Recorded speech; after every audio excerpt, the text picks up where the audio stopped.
नरेंद्र मोदी जी से आपने कल मुलाकात की, उनको आशीर्वाद दिया कल?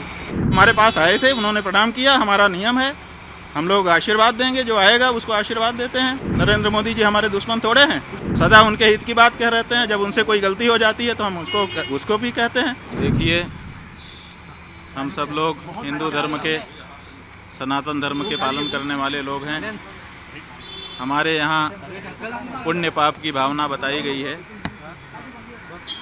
सबसे बड़े पाप गौ घात आदि बताए गए हैं, लेकिन उससे भी बड़ा घात विश्वासघात बताया गया है। आपके जो उद्धव ठाकरे जी हैं, इनके साथ विश्वासघात हुआ है और इसी बात की पीड़ा बहुत सारे लोगों के मन में है। तो आज हम यहाँ पर उनके अनुरोध पर आए, उन्होंने स्वागत किया। हमने उनसे ये कहा है कि हम सब के मन में इस बात की पीड़ा है कि आपके साथ विश्वासघात हुआ। जब तक पुनः महाराष्ट्र के मुख्यमंत्री की कुर्सी पर आप विराजमान नहीं हो जाते, तब तक हम लोगों के मन का ये जो दर्द है, ये पीड़ा है, ये दूर नहीं हो सकती है। तो उन्होंने कहा है कि जैसा आप लोगों का आशीर्वाद होगा हम करेंगे। महाराज जी, जो हिंदुत्व की बात कर रहे हैं, कि जो विश्वासघात की बात कर रहे हैं, उद्धव ठाकरे से निकला, वो कहते हैं कि हिंदुत्व हमारा हिंदुत्व है। बीजेपी कहती है कि हमारे साथ विश्वासघात हुआ है। देखिए, किसका हिंदुत्व असली है तो ये जानना पड़ेगा कि जो विश्वासघात करे वो हिंदू नहीं हो सकता है। जो विश्वासघात सह ले वो तो हिंदू होगा, क्योंकि उसके साथ विश्वासघात हुआ है। तो जिन लोगों ने विश्वासघात किया वो कैसे हिंदू हो सकते हैं? नहीं, बीजेपी का कहना है कि पहले उद्धव ठाकरे ने बाकी लोगों के साथ मिलकर उनके साथ विश्वासघात किया और यही वजह है कि बाद में उत्तराधिकारी आपको बोलते हैं हम हैं, उनके विचारों के उत्तराधिकारी है। उद्धव जी बोलते हैं हम हैं विचारों के उत्तराधिकारी। भाई, हम कह रहे हैं कि उद्धव ठाकरे जी के साथ विश्वासघात हुआ है। अब इसे में आप समझ लीजिए सब बात। ये बीजेपी ने इसलिए पूरे महाराष्ट्र की जनता इस बात से पीड़ित है, सबके मन में इस बात का दर्द है।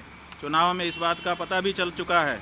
अब तो ये बात प्रमाणित हो चुकी है कि महाराष्ट्र की जनता इस बात को मानती है कि उद्धव ठाकरे जी के साथ विश्वासघात हुआ है, और ये ठीक नहीं है। ये जनता का भी अनादर है। जनता जिसके लिए बहुमत देती है उसको उसके समय तक के लिए बनाए रखना चाहिए। बीच में सरकार को तोड़ देना और बीच में जनमत का अनादर करना, ये अच्छी चीज नहीं है। भाजपा कहता है कि हिंदुत्व तो हम शंकराचार्य जो है से बयानबाजी को लेकर कैसे हमारा हिंदुत्व ही भाई, शंकराचार्य की बात नहीं है। शंकराचार्य जी क्या कहेंगे? जो सच होगा तो वही तो कहेंगे। हमें राजनीति से लेना देना नहीं है, लेकिन विश्वासघात तो हमारे यहाँ पाप बताया गया है। ये तो धर्म का मामला है ना, पाप और पुण्य। और इस बारे में कौन बोलेगा? राजनेता बोलेगा। इस बारे में तो धर्माचारी ही बोलेगा। महाराज जी, जो पूजा हुई, ये हमारे यहाँ परंपरा है कि जब गुरुजन पधारते हैं तो उनकी पादुकाओं की पूजा की जाती है, और उसी का विधि विधान के साथ पालन उद्धव ठाकरे जी ने सपरिवार किया। केदारनाथ दिल्ली में बन रहा है, प्रतीकात्मक केदारनाथ मंदिर बन रहा है दिल्ली में, उस पर क्या कहना है? कुछ देखिए, प्रतीकात्मक केदारनाथ नहीं बन सकता है।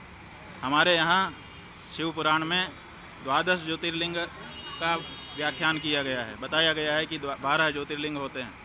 12 ज्योतिर्लिंगों के जहाँ नाम बताए गए हैं वहीं पर उनका पता भी बता दिया गया है। और ये कहा गया है, जैसे सौराष्ट्रे सोमनाथम, पहले कहा सौराष्ट्र माने पता, उसके बाद कहा सोमनाथ। उसी तरह से केदारम हिमवत पृष्ठे, जो केदार है वो हिमालय के पृष्ठभाग में है, माने हिमालय में केदार है। तो आप दिल्ली में कहाँ से ला के रख दोगे केदार को? जब पता साफ साफ बताया गया है कि ये यहाँ लोकेटेड है, तो आप उसका लोकेशन क्यों बदलना चाहते हैं? क्यों जनता को भ्रम में डालना चाहते हैं? आप भगवान के 1000 नाम है, किसी नाम से स्थापना करके पूजा करिए, लेकिन केदारनाथ धाम दिल्ली में बनेगा, ये अनधिकार चेष्टा है और ये नहीं होना चाहिए। क्या इसके पीछे राजनीतिक वजह है? भाई, बहुत सारी राजनीतिक वजहें हैं। हमारे सभी जो हमारे धर्म स्थान हैं वहाँ पर राजनीति वाले प्रवेश कर रहे हैं, और अब हमारे धर्म स्थान में जहाँ प्रवेश करने में दिक्कत हो रही है, आप केदारनाथ में देखिए 228 किलो सोने का घोटाला हो गया।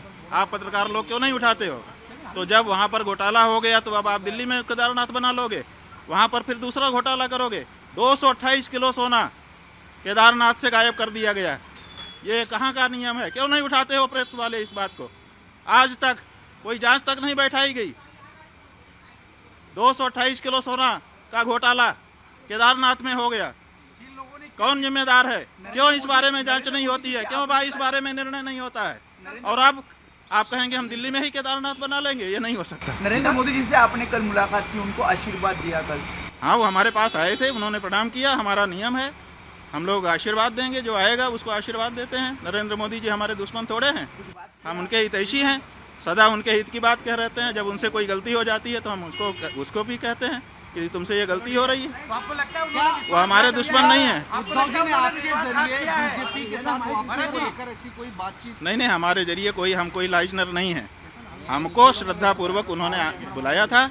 हम, जैसा कि हमारा नियम है, श्रद्धा से बुलाने पर जाते हैं। हम आए, उन्होंने पादुका पूजन किया और अपनी जो उनकी अपनी बातें थी वो भी हमारे सामने रखी, हमने उनको सुन लिया।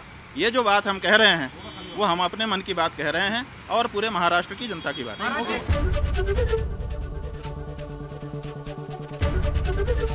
एबीपी गंगा, खबर आपकी, जुबान आपकी।